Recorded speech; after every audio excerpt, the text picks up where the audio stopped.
ఇటీవల గుంటూరులో జరిగిన ఆంధ్రప్రదేశ్ పంచాయతీరాజ్ గ్రామీణాభివృద్ది ఇంజనీరింగ్ రిటైర్డ్ ఉద్యోగుల సంక్షేమ సంఘం సమావేశంలో ఓ వృద్ధ మహిళ తన బాధను వ్యక్తపరిచింది. భర్త మరణించిన తర్వాత ప్రభుత్వ పరంగా రావాల్సిన ఫ్యామిలీ పెన్షన్ ఇప్పించమని ఆమె వేడుకుంది. ఆ విన్నపం అక్కడితో ఆగలేదు. సమాచారం వెంటనే ఉప ముఖ్యమంత్రి పవన్ కళ్యాణ్ టేబుల్ వరకు చేరింది. భర్త మరణించడంతో పాటు కుమారుడు మతిస్థిమితం లేనివాడిగా ఉండడంతో ఓ మాజీ ప్రభుత్వ ఉద్యోగి కుటుంబానికి జీవన పోరాటం భారంగా మారింది.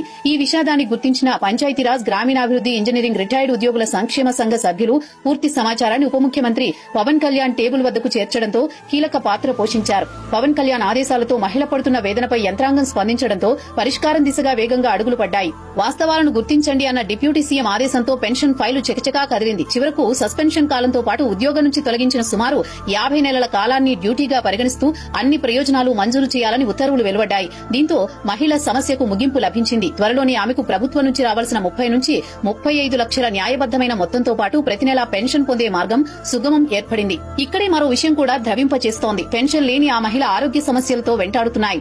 ఆదరువుగా ఉండాల్సిన కుమారుడు హాస్పిటల్ పాలు కావడంతో పాటు అనారోగ్యం కారణంగా బాధితురాలి కాలు కూడా లేకుండా పోయింది. ఈ సమయంలో పెన్షన్ మంజూరుకు అవసరమైన ప్రక్రియను జీవో ద్వారా పరిష్కారం చూపిన డిప్యూటీ సీఎం పవన్ కళ్యాణ్ కు ధన్యవాదాలు తెలిపారు. ఆ సంతోషపు క్షణాలను నమస్కారాలతో ఆమె వ్యక్తం చేయడం చేతల ప్రభుత్వానికి కొలమానమనే చెప్పాలి. గౌరవనీయులైన ఆంధ్రప్రదేశ్ రాష్ట్ర డిప్యూటీ సీఎం గారికి, మన పంచాయతీరాజ్ మినిస్టర్ గారికి, శ్రీ పవన్ కళ్యాణ్ గారికి నమస్కారములు.